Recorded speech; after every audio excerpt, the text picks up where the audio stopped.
pjnet.tv, 9 p.m. East Coast time, Thursday night, and we are rolling our PJNet Live bumper, recording, streaming to Facebook, Twitter, and YouTube. And our guest, Miss Pasour, is standing by, and our chat room is eager to hear from her, so let's count her down.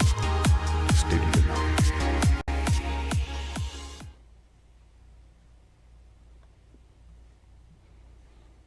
Well, good evening and welcome to pjnet.tv this Thursday evening. It's 9 p.m. on the East Coast. If that's about the time it is when you're seeing this, you're watching it live. But you could be watching it recorded later, you know. And if you are watching this live, take a little hop over to pjnet.tv and you can watch it there and meet some wonderful people in the sweetest fellowship on the internet, the pjnet.tv chat room. Folks, we get ready to be blessed, get ready to listen, get ready to pay attention, because we've got some wisdom coming your way with Miss Katherine Pasour, who joins us each month. And Miss Katherine, I found out after the fact, but you've recently had a birthday, and you took, I was so envious because you got away, you didn't even have internet access, right? That's right. I was at the beach for 5 days and no internet. It was wonderful. Oh, I yearn for that peace that you enjoyed, and I hope that while you got some rest, you got some strength at the same time. And I did. But it didn't interfere from you blogging this week. Now, folks, Katherine blogs at KatherinePasour.com, and behind me you will see this beautiful, sporty-looking brand new wheelbarrow. Now, I happen to know, Katherine, that your old one broke, but you didn't take it to the landfill. You filled it with you filled it with land. I kept using it, a one-arm wheelbarrow, and it still worked. I thought you made a flower bed out of it or something. A flower Not yet. Planter type thing. I actually broke it in March, but I've kept using it until I got my new handy dandy blue good wheelbarrow right there. Do you see in the picture? That is it was a birthday model. present. Yes. Are you going to get it detailed after you get it dirty? Those look like billet aluminum wheels, and it was really hard. It was really hard to put that first load of hay in there because it scratches it and it leaves all this little residue everywhere. It was so hard. I really just wanted to keep it shiny and new. Well, but you know, that's not what it was made for. I know it was made to work. Yeah, well, I know a good detail guy. You know, come detail my wheelbarrow. But yes. Your blog was inspired not only by the gift but the utility of the wheelbarrow, and you point out that it makes work possible. It makes it easier. There's a lot we can learn from a wheelbarrow, isn't it? That's right. It helps me do things that I cannot do by myself. And there are times when we need someone else or something to help us get our work done. So that wheelbarrow is just a wonderful tool for me. Well, I hate to... And it made me, go ahead. I said it just made me think about the gifts that we are given, by God, and what do we do with them? How do we use our gifts in service? That wheelbarrow helps me do lots of things. It makes my yard beautiful, so the neighbors can enjoy the flowers just like I do, and it helps me carry loads that I could not ordinarily carry. So I learned lessons from my wheelbarrow. It reminds me that I need to reach out to others and lighten their load if I can, whenever I can. Well, the geometry, the physics that make a wheelbarrow a useful tool is it is a lever and it is a fulcrum. But the unusual feature of a wheelbarrow is the fulcrum is in fact also a wheel. And normally that is not the typical use of a fulcrum or a lever on a fulcrum. But your blog has a fulcrum. And it is a verse of scripture that I wanted to share because it's very profound. And honestly, I can't remember ever reading this verse. And it's found in 1 Peter 4:10. which says, each of you should use whatever gift you have received to serve others as faithful stewards of God's grace in its various forms. Wow. It doesn't limit it to the gifts from God. A lot of times we think of, oh, well, you're very gifted, you have talent. But no, this wheelbarrow was a gift. You're a steward of it. Mm-hmm. And it's my task to use that wheelbarrow and all the other gifts that I've been given, to God's glory. And when you read that, at the end, it says, gifts, faithful stewards of God's grace in various forms. Mm-hmm. I mean, we are so blessed. We are given so many blessings, but we're also. Have you updated your Sorry. car's extended warranty yet?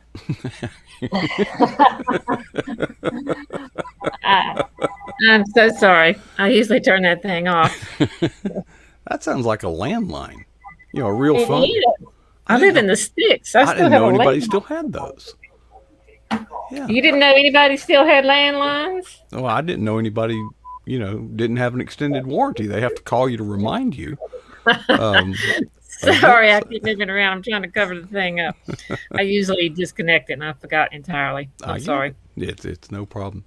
In your blog, you go on to make some bullet points that I thought we ought to share with others, because we all have things. I know sometimes we focus on what we don't have, but we really, if we took an inventory, we are all given all kinds of things. You were even a wheelbarrow.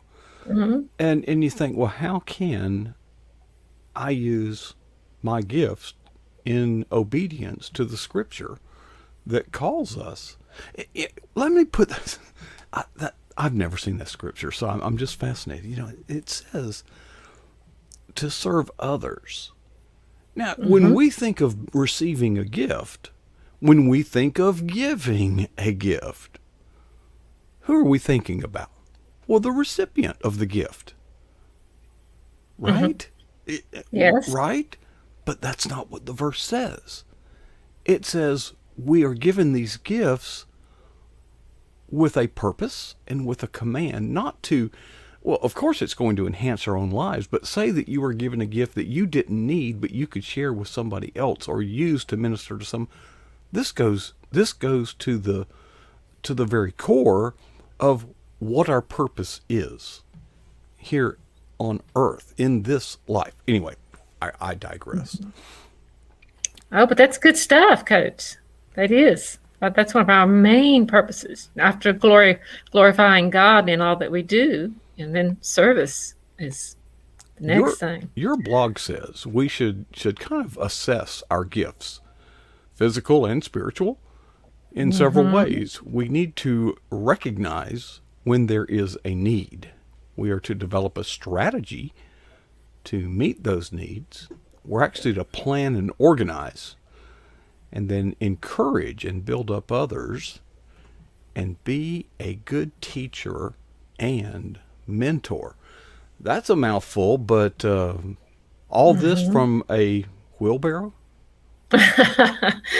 Well, actually, that was a lead up to the challenge that I give you at the end of the blog, and I will tell you that in just a moment. In fact, I will challenge you, Coach. But those 5 things that you just read are some gifts that I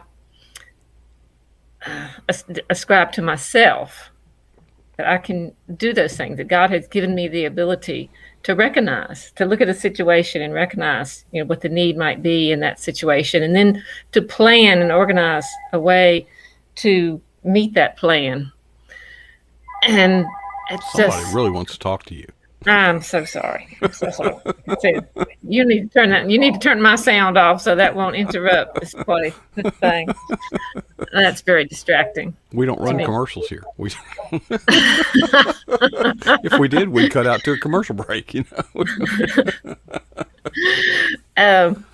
But I, God granted me the ability to be a planner and an organizer, and that can be both good or bad. But by my career, I'm a teacher and a mentor, and that's what I've done for most of my life. So when I listed those things, those were the things that God had gifted me to do. But then following that, though, I listed my weaknesses because we all have strengths, we all have gifts, but we all have weaknesses as well. And so that's when I recognized that I need to reach out to others, not only to serve them, but to encourage them to serve others. Well, And that's if where the we mentoring comes in. if we do as you suggest and look at the inventory of gifts around us and start taking that inventory in light of how can I use this to serve others, you call them weaknesses. You know what I call them? Excuses. I don't always delegate as I should. I take on too many tasks. I like things done a certain way. I prefer to work alone, and I'm a perfectionist. Immediate. Where is the origin of those thoughts? Is that God? Oh no, that's me. That's putting myself at the center instead of God at the center. And when you mention that those are excuses, I think we do make excuses for our weaknesses. Well, or we literally put them on parade as a way of getting out of things. For example, um, Oh when yeah, I you've never done that, have you? well, I'm going to say I was, at church we had this big meal, and they asked could I help in the kitchen to wash the dishes. So I broke a couple. Oh, so you wouldn't be asked They won't anymore. ask me to do that. Shame on you. Shame on you. And started wearing long sleeve shirts. I can't mess up my nice starch. Oh, that's terrible. They knew it was uncharacteristic of me, to wear a long sleeve shirt, Hmm. but anyway, but no, I remember when God spoke to Moses through the burning bush, Moses just poured out excuses. Now I don't know if he was sincere or if he was offering excuses, but either way, there's an excuse. If God Hmm. commissions you to do something, what are we supposed to do? Say, God, you got it wrong. think But about don't we do that though? think about how silly that Sometimes is. God has to knock us on the head practically to get us to pay attention. Yeah. We're just like Moses. Well, in the next half hour, we're going to talk about how God has things for us to do, and sometimes we don't like it. we we don't understand. We don't know, or even if we know, we don't understand. The bigger plan that God has, and Hmm. if we trust God, we will Right. just carry out the assignment without excuse, even if we don't fully understand it. But I'll let JD go into that a little bit more. Oh, oh Um, yes. JD had a really good message this week. I, So I'm looking forward to that. we are. And but you go on to challenge, and I think you challenge yourself in these Hmm. blogs, but I think we could all seriously benefit every program, any opportunity that I have to speak to an audience, regardless of the size and regardless of the topic. It's going to end with a challenge, Hmm. and you challenge us too. Yes, you do challenge us. So now I'm challenging you, Mark. What are three gifts that you've been given? I'm Well, talking about your abilities. your blog Mhm. does say to write down the three gifts. I didn't write them down, so I'll do the best. Okay. Um, I hate bragging on myself. Let me tell you some things that others have said to me, and I believe them. Okay. I have a knack for technology and putting things Mhm. together in unusual ways. Um, Someone once said that I have an ability to, it is the details, paying attention to details. Anybody can get 90% of it right pretty easily, but oh, that 10%. So others have told me that I'm a detail oriented person, which Mhm. can sometimes be a liability, but anyway. And Mhm. and the other one that I hear from time to time is people will compliment me on my leadership style as a coach. Just sometimes it's kind of hard on people, sometimes it's tough love, but I think that people recognize that I only challenge people and push people. I demand nothing of anybody else that I don't demand of myself. Mm-hmm. And the scripture tells us to strive over and over. Paul says strive, and striving for perfection. So I would, if I were to say three, it would be knack for technology, detail oriented, and coaching style. Mm-hmm. But you're welcome And you to add mentioned to. It's a long list. You only asked for three, but because you have so many. I'm handsome and have a good voice. And Well, humble too. So modest well, about my things too. humility is only exceeded by my good looks. Oh, that's good. I've been But you working on mentioned humility. tough love, and I think that's a really it's difficult for people to be the recipient of tough love. At the But you know, time, at the time. at the time, but God, I think, is the best example we have of how to administer tough love in a loving manner, where we can truly learn from it. So I think that's an attribute Yeah. for sure. So the next part of the question was, how can you gather others into your fold, your team, in order to help them learn how to serve and be a servant using your gifts that God has given you? Well, And you're that's doing that already, but I just want you to say it out loud. well. It's hard though because I do demand more than just a good effort. I do demand more Mm-hmm. than give it a good old try, and I do pay attention to details. And so often people don't measure up, and I have a tendency to not be patient and say, when you grow up, come back and see me. I don't Mm-hmm. change diapers too well for adults. I don't.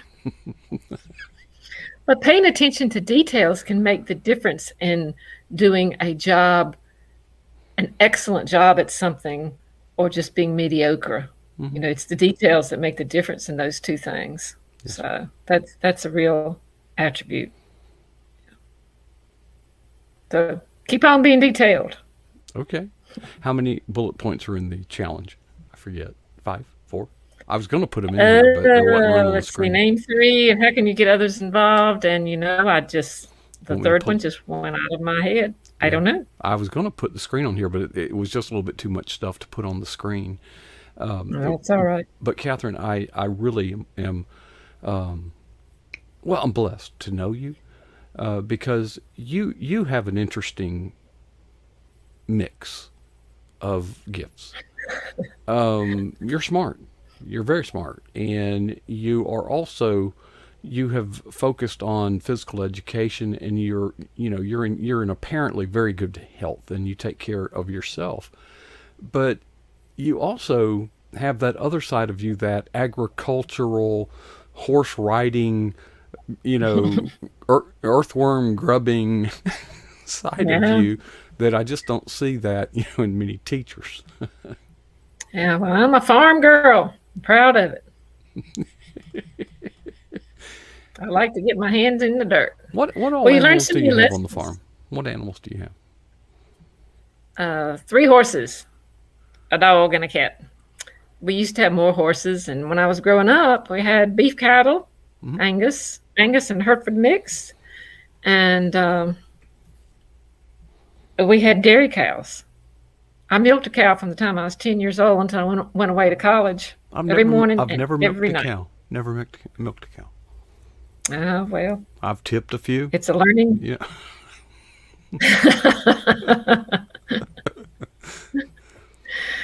But that kind of background, and you probably grew up this way too, but growing up in an environment where the expectations are that you work, Hmm. you contribute, you complete a job and do it to the best of your ability, no matter what. No matter what. And excuses, as you mentioned earlier, are not accepted. Not accepted.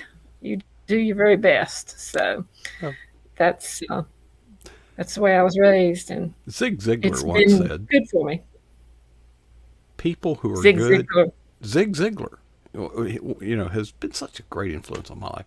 I Mhm. attribute him with a quote. He might have been quoting someone else, but the truth is still there. People who are good at making excuses are seldom good at anything else. Now, my coach had another way of putting this, and I'm going to clean it up so that it is worthy of being broadcast, but these are not his words, but I'm paraphrasing. Excuses are like your hind parts. Everybody has one, and they stink.